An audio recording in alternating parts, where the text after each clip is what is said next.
Ils disent le Mercosur va tuer nos paysans, mais c'est pour cacher le véritable coupable. Si les paysans français ont peur d'un bœuf qui doit faire 9000 km en bateau pour arriver dans nos assiettes, c'est qu'ils assument vraiment avoir un grave problème de compétitivité. Les paysans, les syndicats, les écolos, ils tremblent tous, ils n'ont qu'un mot à la bouche, le Mercosur va nous tuer. On nous dit que le bœuf brésilien et le soja argentin vont raser l'agriculture française. On nous appelle à bloquer les routes, bloquer les frontières pour les camions venus de l'étranger, à supplier l'État de nous protéger des produits moins chers, moins taxés qui viennent d'ailleurs. Mais moi aujourd'hui, je vais vous dire un truc que vous n'allez pas aimer, un truc que personne n'ose dire à la télé. Le problème, ce n'est pas le Brésilien, le problème, ce n'est pas le libre-échange, le problème, c'est nous. Ce que l'État a fait de nous et que ses fonctionnaires ont décidé et nous ont obligés pour nous. Et ce n'est pas parce qu'on est fainéant, car les terres en France sont très fertiles et les paysans français sont performants dans leur travail. Le libre-échange, dans un monde normal, c'est génial. C'est ce qui permet d'échanger ce qu'on sait faire de mieux dans un pays contre ce que les autres font de mieux dans le leur. Mais comme toujours en France, l'État et tous ses fonctionnaires ont transformé ça en un cauchemar. D'un côté, l'État français soumet ses paysans à des normes les plus délirantes de la planète.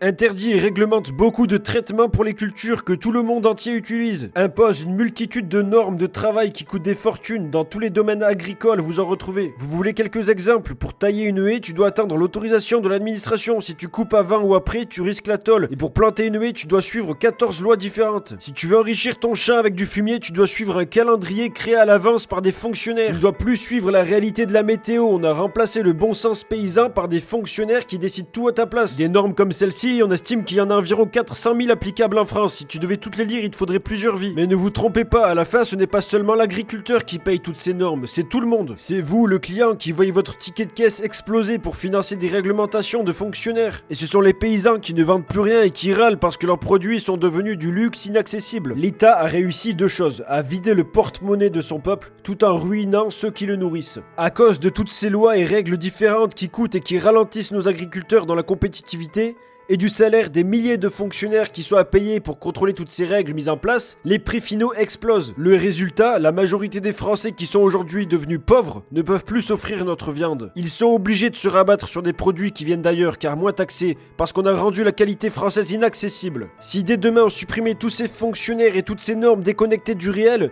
le coût de production s'effondrerait. Et là, à partir de là, un ouvrier ou un étudiant pourrait se payer un steak ou des œufs de haute qualité française, au prix de la viande brésilienne d'aujourd'hui, voire même moins cher car il y a les kilomètres en moins. L'État ne protège pas les animaux, il ne te protège pas non plus. Il empêche simplement son peuple de bien manger, de bien vivre. Mais même malgré l'armée de fonctionnaires qu'il y a dans ce pays, un agriculteur est obligé de consacrer minimum un jour par semaine pour faire des papiers. L'État te vole ton temps et ton argent pour satisfaire des fonctionnaires. Mais étant donné que le peuple français est devenu très pauvre, on est obligé d'ouvrir les portes à des produits qui eux n'ont pas subi de socialisme, communisme à la française. La France se veut être un pays qui est supérieur aux autres avec une idéologie écologique et sociale, mais n'assume pas d'être tout simplement pas rentable. Le marché et la réalité, ça la France ne veut pas le voir, fait semblant de ne pas le comprendre sous couvert de bonne vertu pour tout le monde. On nous parle de concurrence inégale. Mais l'inégalité avec les autres pays du monde, l'État l'a créée à lui tout seul, chez nous, à l'intérieur de nos frontières. Prenez un agriculteur au Brésil, son État ne lui demande pas 45% de cotisation sociale. Son État ne lui impose pas une taxe foncière qui explose tous les ans. Son État ne lui demande pas de remplir 12 formulaires pour déplacer un tas de fumier. En France, on taxe les dernières et rares personnes qui créent encore de la richesse pour financer un État en obésité morbide. Et ce sont toutes ces taxes qu'on retrouve dans le prix de votre Made in France. Quand vous achetez une entrecôte française, vous payez 30% de viande et 70% de bureaucratie, de retraite de fonctionnaires et de maudites subventions. On n'est pas trop cher, on est trop taxé. Le Mercosur, c'est juste le miroir qui nous montre à quel point l'État français nous a rendus handicapés. Même un pays socialiste a besoin de nourrir son peuple. C'est pour ça qu'on achète déjà aujourd'hui de partout ailleurs, où eux ils produisent pour moins cher. Il n'y a pas besoin de Mercosur pour comprendre que l'agriculture française est morte à cause de nos dirigeants. On achète déjà à l'Espagne, l'Italie ou de partout ailleurs. Alors la solution, c'est quoi? Fermer les frontières, se replier sur nous-mêmes? Ça, c'est ce que tous les syndicats vous vendent. Mais réfléchissez un peu. C'est un piège mortel. Si on ferme les frontières aujourd'hui, le peuple va tout simplement mourir de faim. Pourquoi? Parce que plus personne n'aura les moyens d'acheter de la nourriture française. Pour que vous puissiez encore manger, l'État n'aura qu'une seule solution s'il opte pour fermer les frontières aux autres pays. Il devra distribuer des chèques alimentaires au peuple pour qu'ils puissent manger et distribuer des subventions massives aux agriculteurs pour qu'ils puissent produire. Et si c'est l'État qui paye votre nourriture et qui finance entièrement les fermes, alors on est tous sous contrôle total de l'État. Tous les paysans français deviennent officiellement des fonctionnaires des champs et vous des assistés alimentaires. Et n'oubliez n'oubliez jamais, tout l'argent que l'État distribue, c'est votre argent à vous à la base, qui est redistribué avec des intermédiaires. C'est le peuple qui paye dans tous les cas, par l'impôt ou la dette. Le protectionnisme, ce n'est pas une barrière contre les Brésiliens, c'est une cage pour les Français. Le socialisme, le protectionnisme, toutes ces idées de gauchistes, ce sont des drogues qui cachent la douleur, mais qui ne soignent pas la maladie. Plus on demande à être protégé par l'État, au plus on donne à l'État le droit de nous diriger encore plus. La vraie solution, c'est l'inverse. Ce n'est pas de mettre des barrières aux Brésiliens ou à tout autre pays, c'est d'enlever les chaînes aux Français. Laissez-nous produire, laissez-nous utiliser les mêmes armes que nos concurrents. Arrêtez les taxes sur les producteurs de richesses.